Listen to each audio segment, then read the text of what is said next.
नमस्कार मित्रांनो, स्वागत आहे आपल्या चॅनलवर जॉब विथ भूषण. तुमच्यासाठी एक चांगली जॉब ऑपॉर्च्युनिटी घेऊन आलो मित्रांनो. ही जी भरती निघालेली आहे, नवी मुंबई आंतरराष्ट्रीय विमानतळासाठी पदभरती निघालेली आहे. सामान्य प्रशासन विभागाकडून हा जी-आर आलेला आहे मित्रांनो. यामध्ये कोणती कोणती पदे असणार आहे, कशा पद्धतीने भरली जाणार आहे, पगार काय असणार आहे, अप्लाय कसं करायचं आहे, अशी संपूर्ण माहिती तुम्हाला मी या व्हिडिओमध्ये देणार आहे. तर हा व्हिडिओ तुम्ही शेवटपर्यंत नक्की बघा आणि चॅनलला सबस्क्राईब करा, बेल आयकॉनला प्रेस करा आणि आपले Instagram ID, Telegram channel, WhatsApp group आणि फेसबुक ग्रुपला पण फॉलो करून ठेवा. चला तर मग सुरू करूया या व्हिडिओला. आता मित्रांनो, हा जो जी-आर आलेला आहे, नवी मुंबई आंतरराष्ट्रीय विमानतळावरील नियंत्रण कक्षाच्या कामकाजासाठी राजशिष्टाचार विभागाअंतर्गत विशेष राजशिष्टाचार अधिकाऱ्यांची 16 पदे, त्याच्यामध्ये असणारे 4 अवर सचिव व 12 कक्ष अधिकारीची पदं असणारे नव्याने निर्माण करण्याबाबतचा हा जी-आर आलेला महाराष्ट्र शासनाकडनं सामान्य प्रशासन विभागाकडनं दिनांक 13 जुलै 2026चा लेटेस्ट असा हा जी-आर असणार आहे. यामध्ये दिलेली प्रस्तावना जी की आपण वाचून घेऊ. नवी मुंबई आंतरराष्ट्रीय विमानतळ दिनांक 25/12/2025 रोजी पासून कार्यान्वित झालेले आहे. नवी मुंबई आंतरराष्ट्रीय विमानतळावर राज्य अतिथी तसेच अति महत्त्वाच्या मान्यवरांच्या आगमन व निर्गमनामध्ये मोठ्या प्रमाणात वाढ झाल्याने नवी मुंबई आंतरराष्ट्रीय विमानतळावर नियंत्रण कक्षांच्या कामकाजासाठी राजशिष्टाचार विभागाअंतर्गत विशेष राजशिष्टाचार अधिकाऱ्यांची एकूण 16 पदे नव्याने निर्माण करण्याची बाब शासनाच्या विचारधारणात होती. आता यामध्ये दिलेला शासन निर्णय नवी मुंबई आंतरराष्ट्रीय विमानतळावरील नियंत्रण कक्षांच्या कामकाजासाठी खालीलप्रमाणे नवीन पदे निर्माण करण्यास मान्यता देण्यात येत आहे. याच्यामध्ये दिलेलं आहे अवर सचिवचं पद असणारे गटाची भरती राजपत्रित पद आहे. S23 सॅलरी 67,700 पासून 2,08,700 रुपये पगार असणार आहे. याच्यामध्ये आपल्याला 4 पदे बघायला मिळत आहे.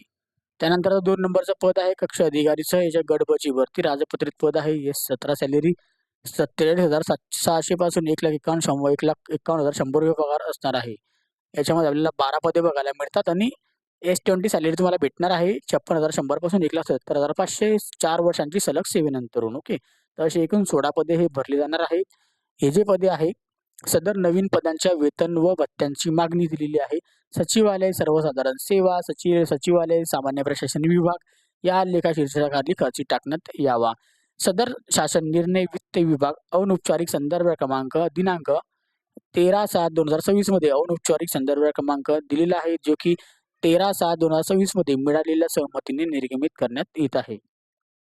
आता यामध्ये हे जे पद असणार आहे मित्रांनो, अवर सचिवचं, अप्पर सचिव त्याला आपण म्हणतो, UPSC मार्फत ही पदं भरली जातात. ओके, आणि जे बाकीचं उरलेलं पद आहे कक्ष अधिकारी हे MPSC मार्फत भरले जातात. आता ही जी भरती आहे MPSC UPSC वर निर्धारित भरती आहे. आता जेव्हा पण आपली MPSC UPSC जी भरतील त्या भरतीमधूनच हे पदे भरली जाणार आहेत.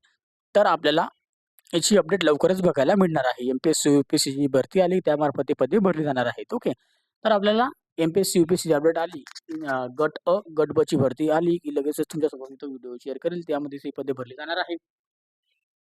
नक्कीच तुम्हाला हा व्हिडिओ आवडला असेल तर लाईक करा आणि ह्या व्हिडिओ रिलेटेड काही डाऊट असेल तर मला तुम्ही कमेंट बॉक्समध्ये कमेंट्स करा किंवा Instagram फेसबुकला मेसेज करा. त्याची लिंक तुम्हाला डिस्क्रिप्शन बॉक्समध्ये मिळून जाईल. याची जर तुम्हाला PDF फाईल पाहिजे असेल तर मी टेलिग्राम चॅनल, व्हॉट्सअप ग्रुपला याची PDF फाईल शेअर करून देईन मित्रांनो. तिथून जाऊन तुम्ही डाउनलोड पण करू शकतात. सांगायचा उद्देश एकच होता मित्रांनो, तुम्ही अभ्यासाला लागा. खूप सारी भरती इथे येणार आहे. नवीन पदं जाहीर होत आहे. आपण आपल्या अभ्यासाला तयारीत राहायचं आहे, जेणेकरून टाईमावर आपली धावपळ होणार नाही याचं तुम्ही लक्ष ठेवायचं आहे. तर नक्कीच हा व्हिडिओ आवडला असेल लाईक करा, जास्तीत जास्त मित्रांना शेअर करा आणि चॅनल सबस्क्राईब करा, बेल आयकॉनला प्रेस करा.